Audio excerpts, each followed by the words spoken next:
Sobat BSM, kembali lagi di Bincang Saat Milenial. Episode kali ini kita akan ngobrol bareng sama anak kehutanan nih. Karena sebelumnya kan anak-anak umum dan anak-anak sawit. Kali ini aku mau denger nih tanggapan-tanggapan dari anak kehutanan gimana sih? Langsung aja kita kenalan. Hai guys. Mungkin bisa dulu kenalin diri kalian. Hari kegiatannya apa sih sekarang? Oke. Halo semuanya.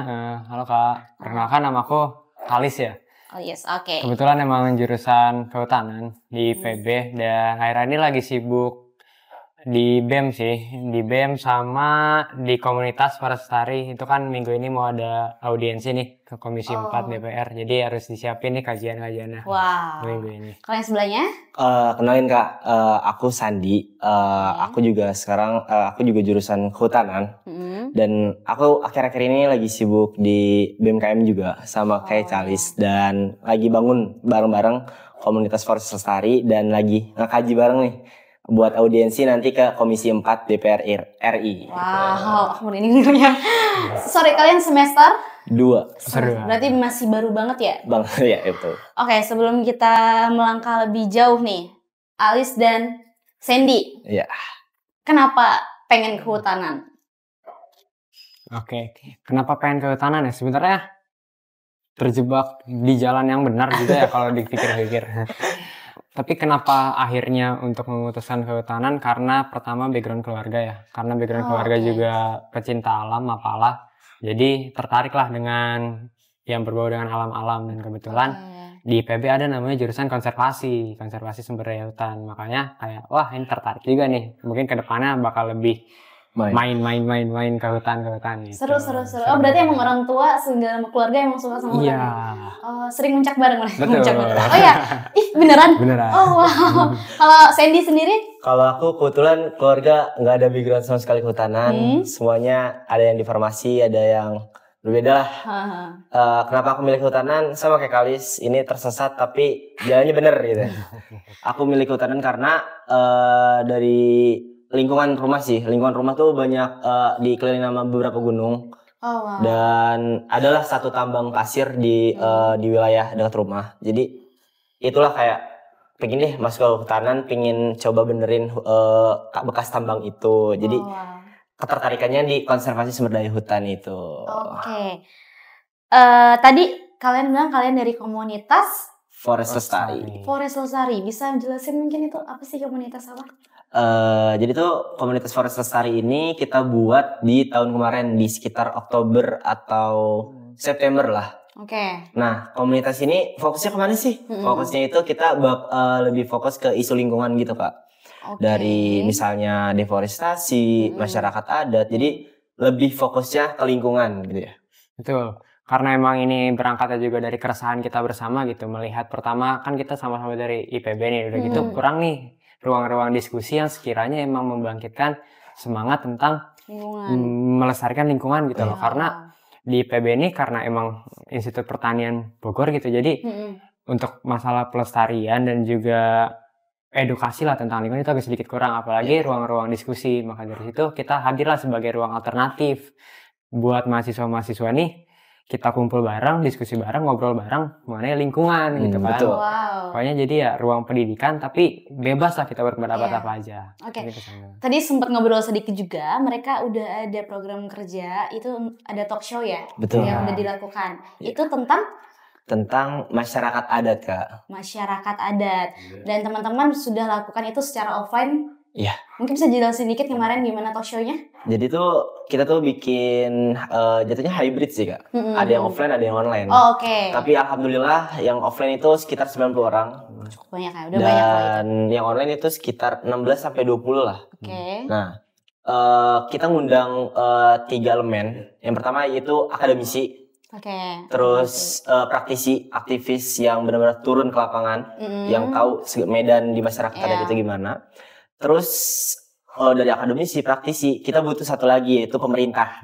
Kita datengin DPR RI dari Komisi 4. Betul. Terus nanti bakal ada sesi kedua nggak? Nah, jadi tuh niatnya after dari itu karena kita mengundang seluruh elemen, after diskusi itu kita tuh pengen ada istilahnya kajian audiensi nih buat ke DPR RI ini after itu. Nah, makanya dari itu minggu ini bakal ada audiensi sekiranya rekomendasi kebijakan lah untuk after diskusi ini sekiranya ada kasus apa aja nih di masyarakat adat di seluruh Indonesia after itu.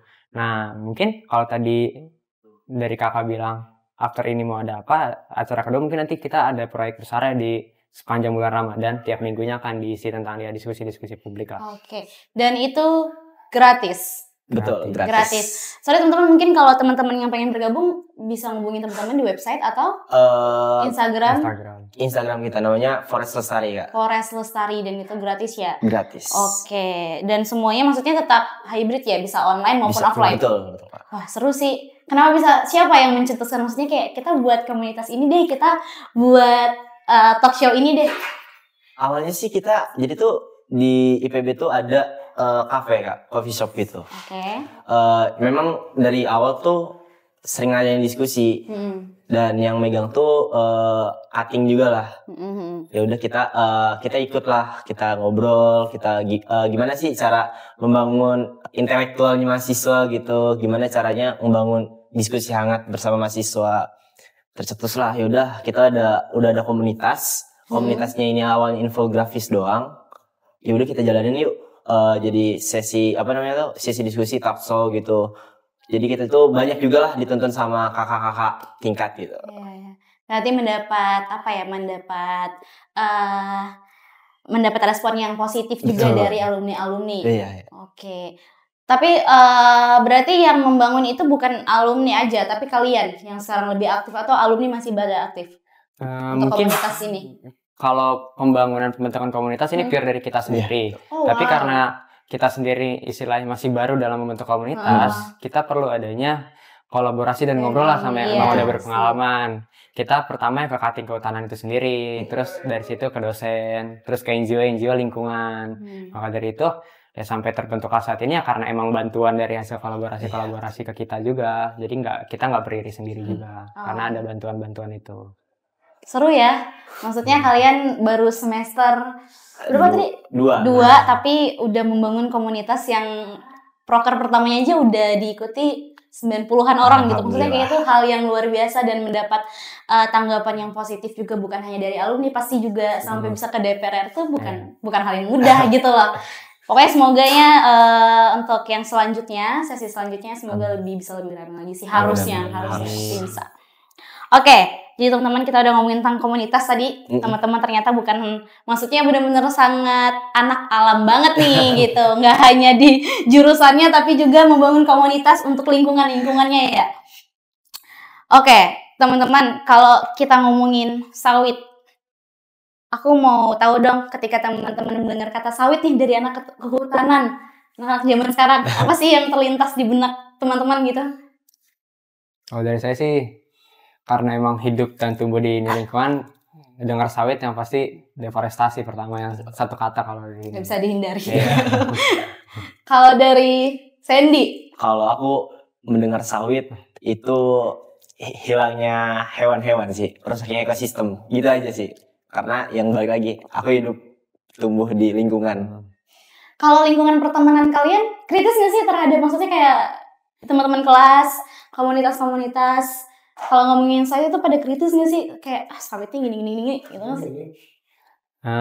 Kalau ngomongin teman ya, gitu ya. Maksudnya lingkungan kalian nih, anak-anak kehutanan, anak-anak alam. Aku penasaran sih karena aku anak-anaknya rata-rata emang kebanyakan ya anak petani sawit, anak-anak orang yang udah berkecimpung di sawit. Kalau anak kehutanan gitu.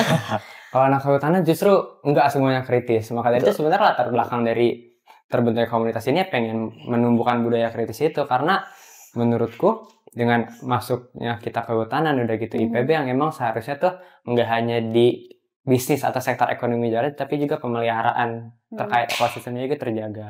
Tapi kalau ditanya lingkungan ini ya pasti ada yang kritisnya, ada yang emang manutnya ada, lebih terpolarisasi lah di sana.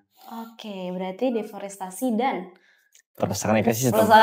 Oke, nggak apa-apa, itu emang banyak banget. Kalau tadi sisi negatifnya, tapi kalau dari teman-teman sendiri, selain sisi negatif, ada nggak sih satu hal yang maksudnya teman-teman pikir, oh ternyata sawit ini baik sih ya? Pernah nggak sih? Pernah pastinya. Salah satunya? Coba menurut teman-teman ternyata sawit ini baik. Kalau Meskipun deforestasi, maksudnya menghilangnya, maksudnya kayak apa ya? Jadi hutan nggak ada ibarat gitu ya. Mungkin dari aku ya, dari lapangan pekerjaan sih Kak. Jadi misalnya udah pasti gitu maksudnya. Dari yang awalnya hutan yang terlantar mungkin dibuat jadi hutan, jadi HTI, hutan tanaman industri. Jadi masyarakat setempat tuh punya punya pekerjaan yang jelas, punya pekerjaan yang tetap gitu. Kalau misalnya yang pangan kan mungkin hari ini makan, esok entah kapan makan lagi gitu. Mungkin dari aku itu. Kalau dari kamu? Kalau dari aku tuh sebenarnya sawit nih sangat potensial ya, karena bisa dibilang hampir semua bagiannya bisa kita pakai gitu kan. Karena sawit ini masuk ke industri manapun menurutku. Pertama, apalagi yang sekarang terbaru mau ada biodiesel biomasa. Itu kan bisa dari sangkang sawitnya. Terus serat sawitnya bisa kita jadiin pupuk juga. Itu kan hal-hal yang emang sifatnya sangat bermanfaat jika memang kita bisa memanfaatkan dengan baik, dan juga hasil dari sawit itu ya bisa kita manfaatkan dengan sebaik-baiknya dan untuk masyarakat, kembali lagi pada masyarakat. Tapi kalau kita melihat kondisi saat ini gitu kan, sebenarnya yang dipermasalahkan bukan ketika sawit itu sudah ada, tetapi bagaimana proses konversi lahan itu sendiri dari sebelum sawit itu ada. Jadi dari hutan tanaman alam ke konversi ke sawit itu banyak sekali kerugian-kerugian yang emang itu sangat luar biasa, dari bidang lingkungannya ada, dari sektor ekonomi juga ada, dan juga ya manusia yang hidup di sananya juga. Tapi berbicara mengenai sawit lagi dan lagi, memang sangat pertumbuhan ekonomi Indonesia cukup signifikan dari situ lah, hampir sekitar 14%. Nah, kalau dari situ kan bisa kita lihat juga bahwasanya jika kita lihat sawit ini sebagai komoditas yang baik dan juga kita bisa proporsional lah pakainya. Jadi hutan tanaman industrinya ada, hutan tanaman alamnya ada, kawasan konservasinya ada, terus bagian sektor ekonomi jalan. Ini kan bisa jadi suatu sawit keberlanjutan lah. Benar. Kayak gitu sih Kak. Kalau ngomongin yang kata kamu tadi, dari problemnya itu sebenarnya dari sebelum sawitnya ada, karena pasti ada penebangan pohon, hutan segala macam kan. Sebenarnya kalau kita ngomongin sawit ya sawit baik, tapi balik lagi di sektor-sektor oknum-oknum orang yang misalnya saya pengen buat lahan nih, ya bagaimana cara dia, maksudnya agar hutan ini digunakan dengan baik, caranya seperti apa untuk membuat lahan ini gitu, apakah harus dengan penebangan secara liar atau gimana, sebenarnya dari situnya sih. Nah tapi maksud aku jarang-jarang ada, maksudnya dari teman-teman yang emang nggak tahu sawit itu bisa berpikir hal yang kayak kamu ucapin tadi, yang kamu jelasin. Mereka berpikirnya intinya ya udah sawit udah ada, ya sebelumnya juga dia yang nebang hutan, ya ada sawit enggak deh. Padahal betul kata kamu, kita kayak 24 jam sama sawit. Dari pagi sampai malam lu tidur lagi tuh pakai sawit gitu loh. Tapi itu makanya pengen ngajak teman-teman ngobrol, maksud aku biar ayo dong teman-teman di luar sana pandangannya maksudnya bukan hanya ini aja, tapi bukan hanya sawit baik, tapi gimana ya, kita mau juga tuh untuk baik itu perusahaan manapun, baik itu siapapun yang mau membuat lahan sawit atau yang mau menjadi petani sawit, siapapun membuat industri sawit, ya bisalah dengan bijak untuk apa sih ya namanya, sebelumnya lah pokoknya jangan sampai merusak lingkungan. Betul, harus ada pembagiannya, mana yang hutan mana yang perlu kita lestarikan, hutan mana yang kita perlu jadikan industri. Aduh, sayangnya semua orang bisa berpikiran seperti kalian. Tapi teman-teman, kalau tadi kata kamu kan karir. Kalau kamu misalnya setelah tamat kuliah ada kesempatan buat terjun kerja di industri sawit. Karena industri sawit itu semuanya bisa karirnya gitu. Nah, kamu bagian sustainability-nya di perusahaan ini, kamu mau nggak sih? Kalau menurut aku, kalau dari aku ya, tentu aku mau. Karena aku bakal mencoba mengubah gitu dari sistemnya. Karena biasa orang-orang tuh ngomong kalau sistemnya udah rusak, kita tuh harus masuk buat ngebenerin sistemnya itu. Nah, aku tuh ya mencoba ingin masuk. Dari bagaimana tadi sebelum pembakaran hutan itu gimana, kita harus membagi. Dan sekali lagi, sawit itu bukan masalahnya di sawitnya, tapi masalah lagi di hak asasi manusianya.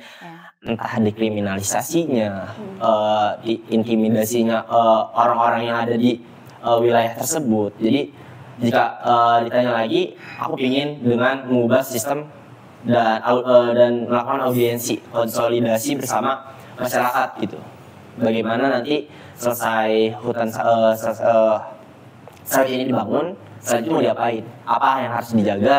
Apa yang harus hal-hal apa aja yang dilarang oleh masyarakat? Coba kita hindari gitu. Betul. Oke, kalau kamu dari kamu? Kalau dari aku, kalau ada kesempatan ya bisa diambil gitu. Karena menurutku sebenarnya berbicara tentang sawit bukan masalah benar dan salah, baik dan buruk, tapi bagaimana kita menempatkan sawit ini sebagai komoditas yang untuk manfaat kita bersama gitu, manfaat bagi masyarakat, manfaat juga bagi negara, manfaat juga bagi yang memanfaatkannya. Nah, maka dari itu, karena kan di sawit juga nggak hanya di bagian petani sawitnya aja, juga ada bagian yang namanya, kalau saya waktu itu pas saya riset ada yang bagian konservasinya. Jadi sebelum memang ada di kita pembabatan lahannya, ada juga yang meta-meta ini titik-titik konservasinya di mana, yang emang yang buat dijadiin lahannya di mana. Nah, hal-hal itulah yang sebenarnya di situ titik poinnya, di mana sumber daya alam dan juga keanekaragaman hayati bisa dijaga tuh dari situ. Bagaimana kita menitik poinkan lahan konservasi ini bisa kita manfaatkan buat dibagiin gitu ya. Oke.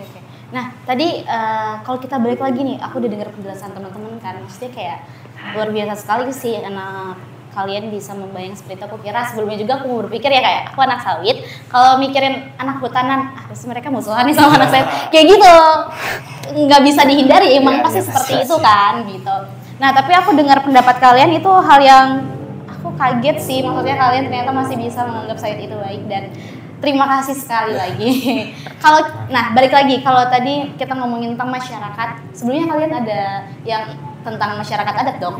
Nah, banyak, maksudnya kita tahu lah, entah kalau di Kalimantan, di Sumatera, di Papua itu pembukaan lahan untuk sawit itu tuh pasti selalu bertentangan sama masyarakat adat. Nah, pasti aku yakin teman-teman juga udah observasi tentang masyarakat adat. Apa sih keresahan mereka ketika mungkin bukan hanya sawit deh, tentang entah itu mau dibuka apa, keresahan dari masyarakat adat tuh apa sih? Maksudnya ini bukan hanya dari profesional sawit juga, tapi maksudnya semua orang tuh bisa tahu, oh ternyata keresahan masyarakat adat tuh ini loh. Jadi sejauh ini ketika kita study case, ketika kita observasi, keresahan masyarakat adat tentunya adalah pertama Kak, yaitu kehilangan mata pencarian pekerjaan mereka yang udah mereka kerjakan dari dulu, mungkin dari kakek-kakeknya lagi.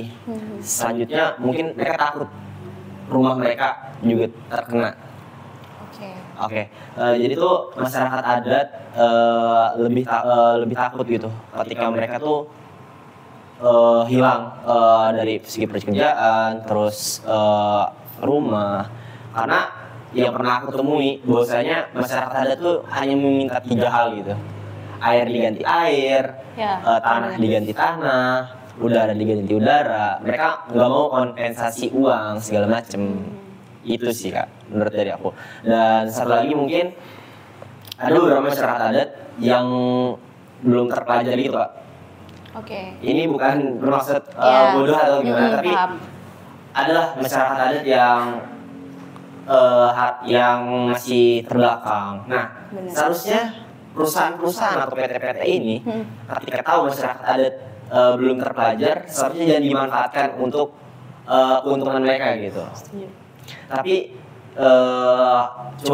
coba edukasi terlebih dahulu, ini untuk apa, tanya dulu ke mereka mau apa, gitu sih Kak dari aku. Kalau dari kamu ada nggak? Kalau dari aku, karena sebelum diskusi yang kita adain talk show itu, kita kan mengundang juga dari komunitas-komunitas daerah ya, terutama komunitas-komunitas di daerah pelosok seperti ya di Papua Pegunungan, di daerah Biaknya, sama di daerah Kalimantan dan juga Sumatera.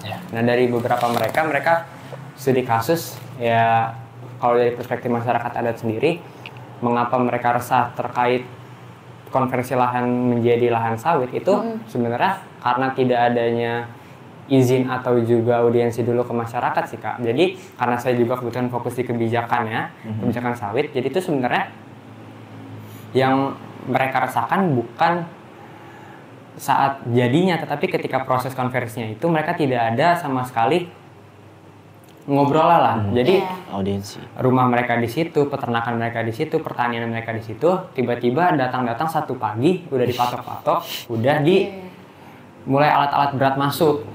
Nah, disitulah yang menjadi kontroversial. Makanya banyak sekali sebenarnya ya kriminalisasi karena dari pihak warga melawan dan dari pihak PT bilang bahwasanya ya kita udah ada sertifikat untuk mengelola ini, udah ada HGU-nya, udah ada sertifikat tanahnya. Maka dari itu terkadang hal itulah yang menjadikan itu sebagai konflik agraria, konflik lahan. Dari perspektif masyarakat adatnya seperti itu. Dan juga pasti dari masyarakat adat seperti itu mereka meminta pertolongan ke LBH atau juga ke NGO yang bersifat lingkungan. Nah, kalau dari perspektif NGO-nya, karena kita juga sempat diskusi, mereka tuh sebetulnya emang kerjaan mereka untuk membantu dan juga untuk mengaudiensikan itu kepada pemerintah kan. Tapi terkadang hal itu tuh berhenti atau stop karena ada mafia-mafia tanah di elit lokalnya sendiri. Jadi nggak hanya di PT-PT-nya aja, tapi juga di kalangan bawahnya juga ada yang emang sekiranya merasa punya hak atas tanah itu lebih besar gitu. Jadi permasalahannya sebenarnya lebih kompleks daripada PT ini yang salah, warga ini yang benar, tapi ada orang-orang yang memang bermain di belakang gitu kan. Kayak Indonesia selalu kayak gitu sih.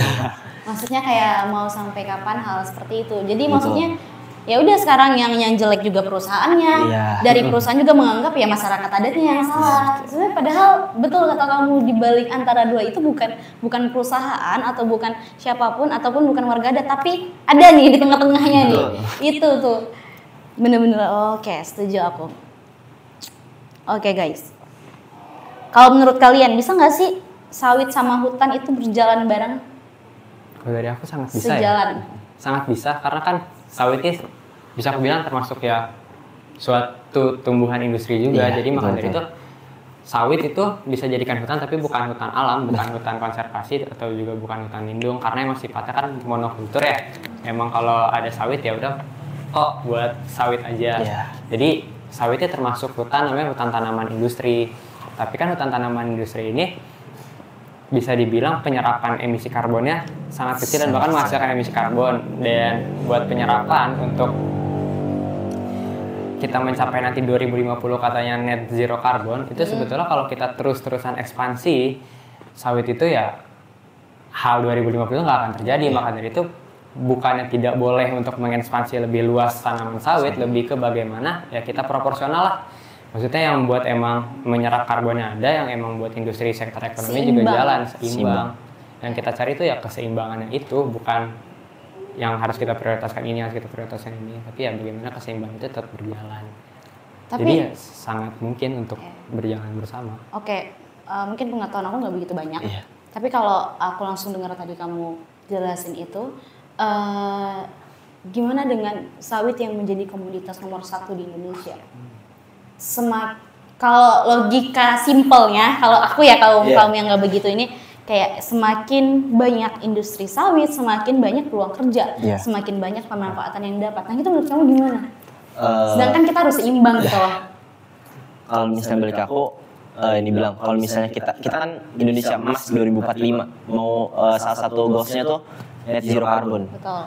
Kalau kita terlalu ekspansi, terlalu jor-joran apa namanya, terlalu berlebihan lah dalam perluasan tanah sawit ini, tidak bagus. Maksudnya nggak bagus dari hal penyerapan karbon dioksida.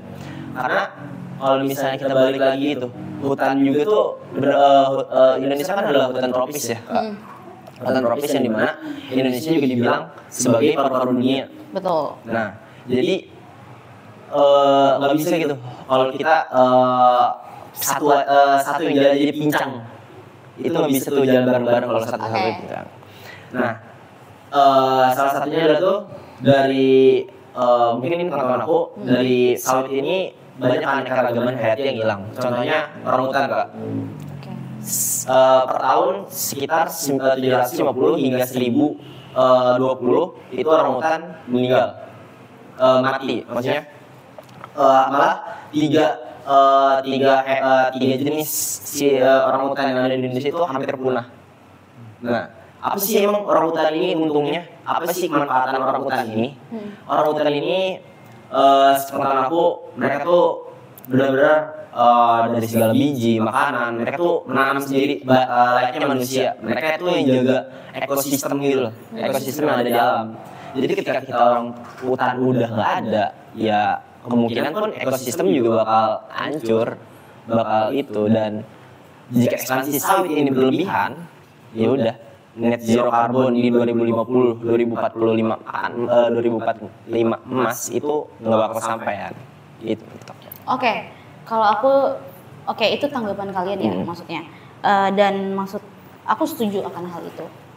Tapi kalau ditanya lagi, kalau aku nanya kalian, kalau kalian disuruh kalau kalian diberikan kesempatan untuk merubah hal tersebut, maksudnya itu kejadian sekarang dong, realitas sekarang yang ada. Kalau kalian disuruh ada kesempatan untuk merubah hal tersebut menjadi sesuatu yang seimbang, baik itu mutualisme lah antara keuntungan bagi pihak sawitnya, anak-anak sawitnya dan anak-anak hutannya, apa yang akan kalian lakukan? Sebetulnya apa yang sudah dilakukan di Indonesia gitu, kita based on regulasi ya, ISPO, RSPO, itu tuh sebenarnya kan untuk menghentikan bagaimana sawit itu berdiri di lahan yang memang itu untuk industri, bukan memang buat konversi, bukan buat konservasi. Nah, sebenarnya dari situ juga kalau memang saat penentuan dan saat penilaian, saat sertifikasinya itu benar dan juga baik, itu sudah menjadi jalan yang cukup seimbang menurutku.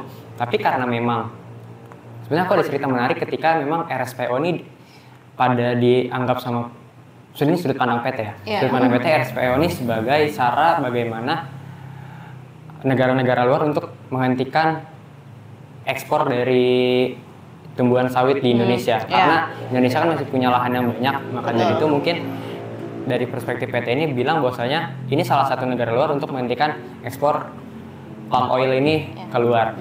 Tapi kalau memang sudut pandangnya seperti itu, mungkin tadi kan teman saya sudah bilang dari sudut pandang lingkungan ya. Tapi kalau saya dari sudut pandang ekonomi mungkin sawit ini sangat potensial dan sangat mungkin untuk pertumbuhan ekonomi ini cukup cepat lah. Kalau memang benar-benar dimanfaatkan secara baik. Tapi lagi dan lagi kita nggak hanya hidup di ranah ekonomi, tapi juga kita hidup ya di bumi yang semuanya nih emang perlu sektor-sektor lainnya gitu kan.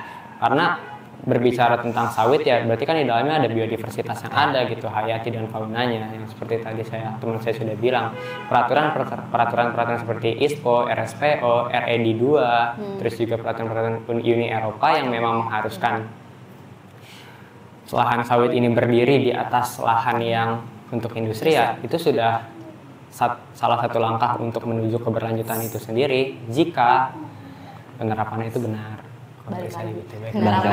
Balik sebenarnya ke manusianya sih, SDM-nya ya. Kalau mau menjadi lebih baik ya semuanya harus dituruti sih. Karena apapun yang udah diaturkan, apapun yang sudah dicantumkan pasti sudah dipikir matang-matang demi keseimbangan, demi keberlanjutan, demi keuntungan bersama lah, nggak hanya salah satu pihak. Tapi kalian keren sih, maksudnya kayak teman-teman ayo dong semua berpikir seperti ini gitu. Maksudnya kayak aku juga mendapat wawasan, aku sebagai anak sawit ternyata kita nggak pernah sih bilang kayak lingkungan, maksudnya gimana ya, hutan itu jelek semua, malah semuanya senang hutan gitu. Siapa sih sekarang yang nggak senang hutan? Kedamaian ada di sana, semua anak-anak sekarang healing ke hutan gitu. Siapa yang nggak suka hutan? Semuanya suka hutan. Tapi balik lagi sawit juga baik, maksudnya tanpa sawit kita nggak bisa ngapa-ngapain tanpa sawit. Cewek nggak bisa jadi cantik nggak dari, bener kan? Maksudnya hal-hal obat-obatan juga dari palm oil, dari sawit gitu. Jadi makasih banget teman-teman udah memberikan tanggapan yang luar biasa sih. Aku udah nggak ngerti mau ngomong apa karena menurut aku wow, kalian luar biasa. Dan kita berharap teman-teman di luar juga mempunyai tanggapan yang sama, sawit dan hutan itu bisa berteman. Intinya ya. Dan semoga nextnya kita bisa kolaborasi dengan Hai Sawit, bisa berkolaborasi dengan teman-teman dari komunitas Forest Lestari. Baik, itu aja guys, mungkin terima kasih udah mau ngobrol sama Hai Sawit terkait sawit baik, terkait hutan lebih baik gitu. Oke, semoga nextnya nanti kita bakal bincang-bincang terkait kolaborasi kita ya nextnya ya. Oke, itu aja. Terima kasih semuanya dan sampai jumpa.